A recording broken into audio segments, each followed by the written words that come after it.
predictions that Swami Vivekananda had made regarding the future of India, which is turning out to be a vibrant nation. Indeed. So perhaps you can share some of your thoughts on this. Indeed. You see, Swami Vivekananda would normally not do this kind of magic miracle and say, I'll tell you what's the future. But once in a while, he can't help himself but just, tell us what he can see in front of his eyes regarding the future of India as well as other issues. I just touch on a few of them, very interesting. First, a personal one. He kept telling his brother disciples, look, I will not live till the age of 40. And he said, why is he talking like this? He's a very healthy, young, very vibrant person. And he kept telling them, I will not reach the age of 40. He passed away at the age of 39 years and about 5 months. So, somehow this guy knew exactly what is happening and he was planning, preparing to even leave this world. Now also, a few other predictions he made at the end of last century, which are very relevant, are as follows. You'll be surprised how well, these predictions have come true. He said within 50 years, India will attain independence. But then he put a caveat, saying in a very unusual manner. So I said, what does this mean by unusual manner? He means this non-violent movement and blah, blah, etc. So he already predicted that and that came absolutely true. The other prediction he made, which was very frightening and very true, is this. At the end of last century, he said, Europe is sitting on a time bomb. Because the countries in Europe are so keen on a materialistic agenda, they are going out to push each other aside, control each other, rule others. And because of this tremendous materialistic agenda they are focusing on, there will be a bloodbath in Europe. There will be a world war in Europe. He said this in early 19... So he said, this is incredible. How did he know? And we saw 2 world wars where millions of people were massacred just for position, power, money, countries, and so on. So both these predictions have come true. Now regarding prediction about India, he said something very interesting. He repeated this 2 or 3 times in his lifetime.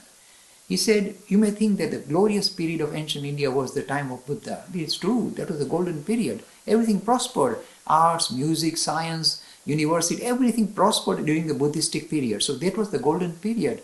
In fact, whenever any visitor passed through India, some from China, I said, they would say that we do not know what is this nation is all about. Nobody knows how to tell a lie. It's incredible. These are so guileless people. They must tell the truth. They don't know what is lying. He said, I have not seen any nation like this. So many visitors in the past have commented on this wonderful golden period of India. Now, today if you go to India and ask anything, I'm sorry to say, nobody seems to tell the truth. They send you off the wrong way. So I'm very, very nervous. But then Vivekananda said something very interesting. He said, my friend, we seem to be at the bottom of the cycle. But in days to come, he said, India will rise up more, it will be more glorious than it was in the past. And he said, how can it be more glorious? He could see that in front of his eyes. He said the following. He said, after India gets independence, it will be drawn to a very materialistic agenda, surprisingly. Let's look at India today.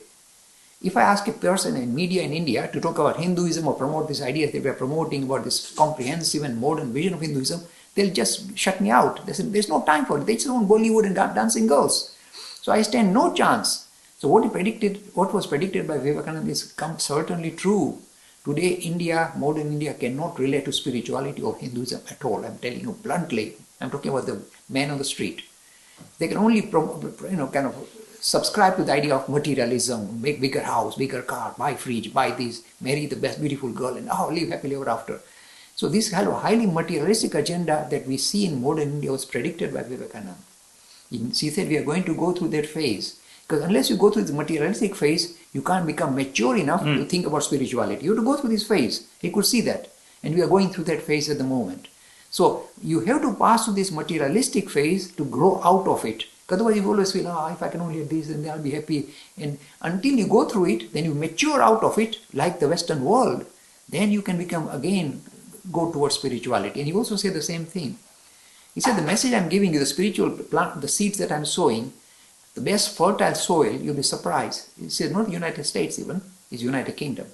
He said, this steady Englishman will absorb these ideas, the deeper vision he's promoting of spirituality suited to our age, will absorb it, and from England it will broadcast all over the world. See what we are doing? Yes. We are following Vivekananda's prediction. There we are. Indeed. So you could see that the steady Englishman can easily absorb these ideas of spiritual humanism, focusing on humanity rather than God in heaven, focusing on the idea of egalitarian society, equality to everybody, dignity for everybody. These are wonderful ideas at the heart of Hinduism, and he could see England being the best, if you like, carrier of these ideas. And we see that today in London. I'm telling you, England has very checkered history. They were nasty people, pirates, looting from other parts of the world. Suddenly, after the Second World War, they really matured dramatically. So you got this wonderful egalitarian, social democracy, and this is ideas that Vivekananda would really relate to very closely, saying, yes, this is what spirituality is all about. So we say that in UK today. But he also said the following. He said, don't worry.